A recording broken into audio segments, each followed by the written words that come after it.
बड़ा फैक्टर है। और मजे की बात यह है कि गांधीवाद की जितने भी लोग बात करते हैं, मैं आपको बता दूं, मैं दावे के कह सकता हूं कि ना तो इन्हें गांधीवाद की समझ है और ना ये कभी गांधीवाद हो सकते हैं। देखिए, गांधी पे एक बात बहुत क्लियर समझ ले लोग, गांधी केवल एक दार्शनिक नहीं था, गांधी एक प्रैक्टिसिंग पॉलिटिकल एक्टिविस्ट भी था। और गांधी के किसी भी एक्शन को अगर आपको जजमेंट देना होगा, तो जो वो कहता है या बोलता है या सोचता है या लोगों को उपदेश देता है, उसको आपको गांधी प्रैक्टिकल एक्शन में क्या पॉलिटिक एक्टिविज्म में करता है, उसके साथ रख के फिर जजमेंट देना होगा। और इसीलिए मैं ये कहता हूं, उसको जब मैं साथ रखता हूं तो गांधी मुझे एक होक्स दिखाई देता है, गांधी में मुझे एक दोगलापन दिखाई देता है, और गांधी में मुझे अंग्रेजों की चाकरी कर। माउंटबेटन ने भारत आते ही कुछ लोगों को चिट्ठियां लिखी कि मैं तुमसे दिल्ली में मिलना चाहता हूं, मीटिंग करना चाहता हूं। और पहली चिट्ठी गांधी को लिखी, दूसरी जिन्ना को लिखी। तो गांधी का जो जवाब है वो सुनिए। I dare not resist your kind call. जो आदमी वहां से मैंडेट लेके आया है देश का विभाजन करने का, उसको गांधी कह रहे हैं कि साहब, मैं आपकी जो इतनी नम्र काइंड विनम्र कॉल मुझे आई है, उसको मैं कैसे रेजिस्ट कर सकता हूं। और उसके बाद में गांधी जी जाके वहां पे उससे मिलते हैं दिल्ली के अंदर। और दो तीन बातें इस डॉक्यूमेंट में और बहुत महत्वपूर्ण है। एक जगह आगे तो माउंटबेटन ने लिखा है कि मेरी पत्नी ने भी जैसे ही मैं आया और जिन जिन लोगों से वो मिली, उनसे बहुत अच्छे संबंध स्थापित कर लिए, और आगे की घटनाएं ये साबित करती हैं कि हमारे लिए वो कितने इंपॉर्टेंट थे। दूसरी बात, ये पढ़िए आप, पॉइंट 11 पे जो लिखा हुआ है। अब ये गांधी जी सोल्यूशन बता रहे हैं जिन्ना को लेकर। और सोल्यूशन में कह रहे हैं कि मैंने ये कहा कि अंतरिम सरकार को दोबारा बनाया जाए और प्राइम मिनिस्टर जिन्ना को बना दिया जाए, और जिन्ना अपनी मर्जी से जिसको मर्जी मिनिस्टर बनाए। अगर वो नेहरू या और माइनॉरिटीज को मिनिस्टर बनाना चाहता है तो बना ले, नहीं तो सारे मिनिस्टर मुस्लिम लीग के बना ले। मतलब ये वो व्यक्ति है जो प्रजातंत्र की दुहाई देता है। चुनाव कौन जीत के आया था, मेजोरिटी किसकी थी, लेकिन पूरे कांग्रेस को ताक पे रख के ये कह रहा है कि जिन्ना को प्रधानमंत्री बना दो और जिन्ना अपनी मर्जी से जिसको मर्जी मिनिस्टर।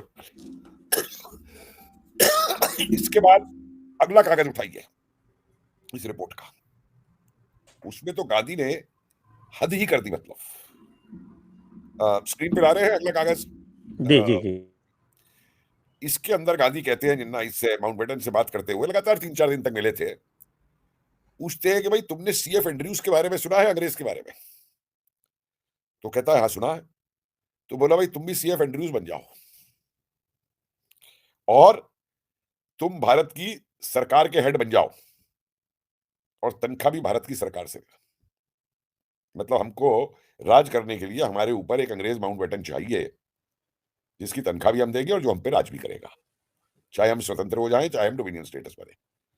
और गांधी के इस स्टेटमेंट को आप 1927 के स्टेटमेंट से मिला करके देखिए, 28 के, कि जब कलकत्ता अधिवेशन में नेताजी गांधी के उस पे डोमिनियन स्टेटस पे अमेंडमेंट मूव करते हैं पूर्ण स्वतंत्रता का, जिसको गांधी हरवाते हैं, वहां पे बहुत थोड़ी वोट से हारा था।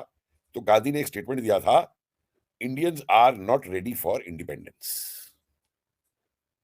28 और अब 45-46 देख लीजिए कि भैया हम राज करने के योग्य नहीं है, हमको तुम जैसा माउंटबेटन हमको चाहिए हमारा हेड ऑफ द स्टेट और राज करने के लिए।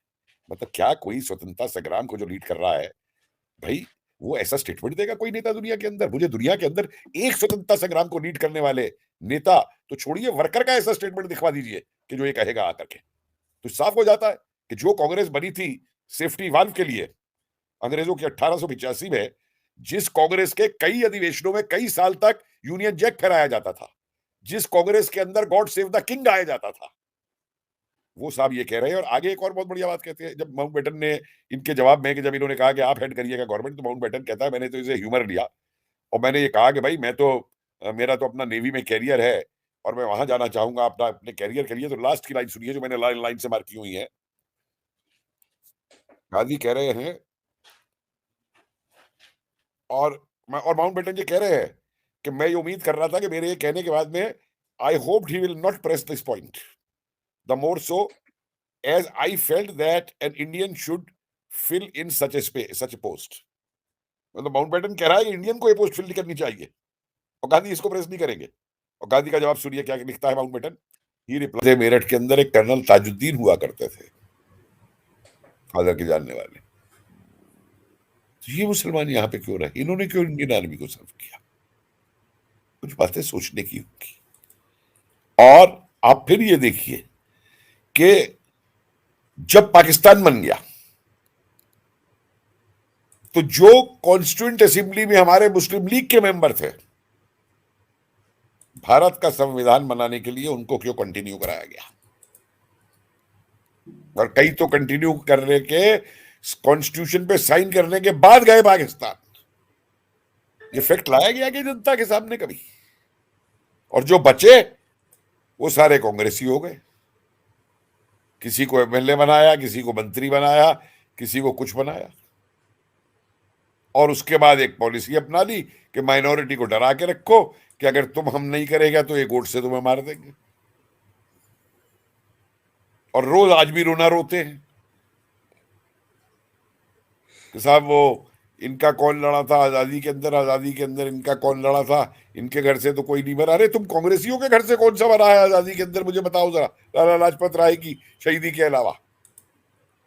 और तुम कांग्रेसी जो आजादी की बात करते हो, आजादी के लिए लड़े थे, तो ये आजादी के लिए लड़े थे? ये तो फैक्ट सब दे रहे हैं कि जो तुमने डोमिनियन स्टेटस हमको लाके दिया और झूठ बोला जनता से इस देश की, और पंडित माउंटबेटन की जय के नारे लगवाए तुमने, यूनियन जैक नहीं तुमने उतरने दिया उस दिन 15 अगस्त को। आईएनए के साथ तुमने क्या ट्रीटमेंट किया, पूरा का पूरा रॉयल नेवल विद्रोह के साथ तुम लोगों ने क्या विद्रोह किया। और देखिए एक मैं और बात आपको आज बता दूं, बहुत बड़ा फैक्ट है कि ये तो कहते हैं कि वो विद्रोह रॉयल नेवी का फरवरी 46 में हुआ। भाई साहब अक्टूबर के अंदर ही जो जहाज आईएनए के कैदियों को लेकर, ये कैदी बना के जो लाए थे सिंगापुर से, उस जहाज पे ही जो भारतीय अंग्रेजी नौसेना में थे, उन्होंने स्पष्ट करना शुरू कर दिया था कि you have done your job, now it is our turn. और अभी मेरे हाथ कुछ रिकॉर्ड मिले हैं कि अक्टूबर 45 के अंदर ही रॉयल नेवी के शिप्स, जिन्हें इंडोनेशिया भेजा जा रहा था लड़ाई के लिए, उन्होंने टापू पे शिप रोक करके शिप से डच और अंग्रेजी सैनिकों को नीचे उतार दिया और अपने आप को इंडियन नेशनल नेवी डिक्लेयर कर दिया। बाद में उनको अरेस्ट किया गया। और हमारे शब्द पर ध्यान दीजिए, ये है सिखी, ये है धर्म, ये है हिंदुत्व। इससे अंतर नहीं पड़ता कि मैं बुद्ध को मानता हूं, मैं गुरु नानक देव जी को मानता हूं, मैं 10वीं पातशाही को मानता हूं, मैं छत्रपति को मानता हूं, मैं विष्णु का उपासक हूं या मैं यज्ञ करता हूं। हम सब सांस्कृतिक रूप से एक मुट्ठी हैं। अद्भुत, बहुत ही सुंदर आपका वक्तव्य। यहाँ मैं जो बात उन्होंने अभी कही कि गांधी को एक्सपोज करना जरूरी है, ये एक जानकारी मजेदार। कुछ एक्चुअली गांधी की इमेज कैसे बनती है कि हम 2 अक्टूबर पर बड़े बड़े फुल पेज के एडवर्टाइजमेंट देखते हैं, कुछ पिक्चरों में गाने देखते हैं, दे दी हमें आजादी बिना खड़क बिना ढाल, या बेन किंग्सले वाली गांधी पिक्चर देखते हैं, उसमें कुछ ड्रामा रहता है। जाहिर है वो पिक्चर बनाई गई है बेचने के लिए, वो इतिहास नहीं है। जैसे मैं आपको एक तथ्य बताता हूं, गांधी पिक्चर में एक सीन है कि जिसमें गांधी किसी तालाब के किनारे जो सूखा है और घाट बने हुए पक्का है, उस पे फेरे ले रहे हैं सूखे। पहला फेरा गांधी आगे आगे और एक दूसरे का माँ बाप बनाया जा रहा, वो उसे बापू पुकार रही है, वो उसे बा कह रहे हैं, ये और उसके उसमें फेरे लिए जा रहे हैं, पहला फेरा इसके नाम का, दूसरा इसके नाम का। तथ्य महात्मा गांधी के ब्रह्मचर्य के प्रयोग, एक पुस्तक है, बहुत मशहूर किताब है, मोटी किताब आप पढ़िए, उसमें है गांधी ने के बारे में उनकी पत्नी कस्तूरबा के संबंध उनके कैसे थे। कस्तूरबा ने अपने बेटों को लिखा है कि तुम्हारा बाप फुंकारने वाला सांप है। ये डॉक्यूमेंटेड है, गांधी का पत्र है जो उपलब्ध है। और गांधी ने अपनी पत्नी के लिए लिखा तुम्हारी मां झगड़ने वाली चुड़ैल है। ये संबंध है, मगर पिक्चर डिफरेंट बनाई जाती है तो शक्लें बहुत बन जाती हैं। विभाजन की जो अंतिम परिणति थी, अंतिम जो क्रिया थी, वो ये थी कि माउंटबेटन ने कहा मुस्लिम लीग को और कांग्रेस को, क्योंकि दोनों की सरकार थी, दोनों लोग राजनीतिज्ञ थे। ध्यान हो, नेहरू पहली बार प्रधानमंत्री 15 अगस्त 1947 को नहीं बने, 1946 को बने हैं। अंग्रेज के समय में यूनियन जैक के नीचे राजा रानी की शपथ लेकर। उस समय कहा गया था कि कांग्रेस वर्किंग कमेटी से प्रस्ताव पारित करा के देखिए दीजिए कि हम विभाजन कराना चाहते हैं, स्वीकार करते हैं। इसमें प्रस्ताव गिर गया। गांधी ने दोबारा प्रस्ताव के पक्ष में अंडबंड तर्क दिए और उसके बाद प्रस्ताव पारित कराया। वो पूरी पीढ़ी जिम्मेदार है। जितने लोग वहां मौजूद थे सारे के सारे चांडाल हैं जिन्होंने पूज्य मातृभूमि के विभाजन को स्वीकार किया, मगर आखिरी प्रहार गांधी का चलाया हुआ था। ये कुछ चीजें हैं जो इतिहास में दर्ज हैं मगर सामने नहीं आती। तो इन पर बात करने के लिए, और मैं पौरुष की बात कि अगर विभाजन नहीं होता तो मुसलमान हमें खा जाते। इसकी जो सबसे बड़ी दलील है वो ये है कि 16 अगस्त 1946 को कलकत्ता में दंगे हुए। ये बात कही जाती है पहले 2 दिन के दंगे में 10,000 हिंदू मारे गए, सिख मारे गए, बौद्ध मारे गए, सड़कों पर खून बहा। इसके बाद क्या हुआ? गांधी दौड़ता हुआ क्यों गया कि तीसरे दिन हिंदुओं ने पलट के जो मार लगाई है 2 दिन के अंदर तबीयत खरी कर दी और दंगा बिहार तक फैल गया। आज भी गया से लेकर जहानाबाद और उस सारे इलाके में आप जाके देखिए, मस्जिदें मिलेंगी, ईदगाह मिलेगी, मुसलमान एक भी नहीं है। उसका चूंकि वहां बिहार के लोग थे वो मारे गए तो उसका प्रतिकार किया गया। इन बिहार में हिंदुओं, और उस समय जो वहां के मुख्यमंत्री थे उन पर दबाव डलवाया नेहरू ने, तो उन्होंने कहा बलवा इतना बढ़ जाएगा कि बिहार कंट्रोल नहीं होगा भयानक रूप से। तो नेहरू ने खुद बैठकर हेलीकॉप्टर से गोलियां चलवाई हैं हिंदुओं को मारने के लिए। हिंदू पौरुष को आवाज दीजिए, हम निपट लेंगे, कोई समस्या नहीं है हमको, हम निपटे हैं। हुआ क्या था? 1905 में बंग भंग हुआ। ये जो बांग्लादेश बना ये पूरा पूरा क्षेत्र, मैं विषय आपको लेना है मगर कुछ चर्चा में ऐड कर रहा हूं, क्षमा करेंगे इसके लिए। तो बंग भंग हुआ 1905 में। ये पूरा बांग्लादेश जो निकला है इन्हीं इस्लामियों के हाथ में देने के लिए अंग्रेजों ने किया। सारा भारत उठ खड़ा हुआ और इतना विप्लव फैला, इतना उपद्रव मचा कि अंग्रेजों को, वायसराय को विभाजन रद्द करना पड़ा बंगाल का। और उसके बाद न भूतो न भविष्यति, कलकत्ता से राजधानी दिल्ली लानी पड़ी और फिर भी चैन नहीं लिया, दिल्ली में आके बम मारे। वो समाज जो इतना पौरुषवान था 2005, 6, 7 में, वो 40 साल बाद इतना स्तरण बन गया, इतना नपुंसक हो गया कि कुछ नहीं कर सका बंगाल में। उसका कारण हमारा जो नेतृत्व था वो गांधी के हाथ में आ गया और बाकी जो लाल बाल पाल थे सब चले गए।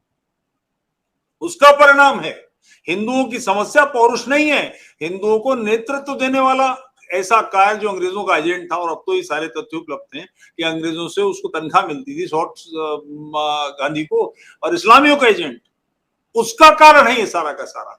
अन्यथा हम तब भी निपट सकते थे, अब भी निपट सकते हैं। समस्या नेतृत्व की है, केवल नेतृत्व की समस्या है। समाज निश्चित रूप से एक कार्य कर सकता है, लड़ सकता है। और विभाजन पर मैं थोड़ी सी बात आपसे और करना चाहूंगा, आपसे पूछना चाहूंगा। वेंकट धूलीपाला की किताब है the making of a new Medina.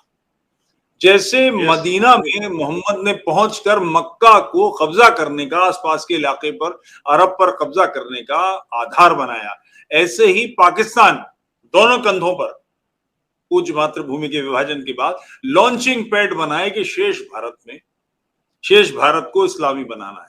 विभाजन मुसलमानों ने अपने लिए अधिकार नहीं मांगा था, मुसलमानों ने भारत को इस्लामी बनाने का आधार बनाया, लॉन्चिंग पैड बनाया। इस पर आप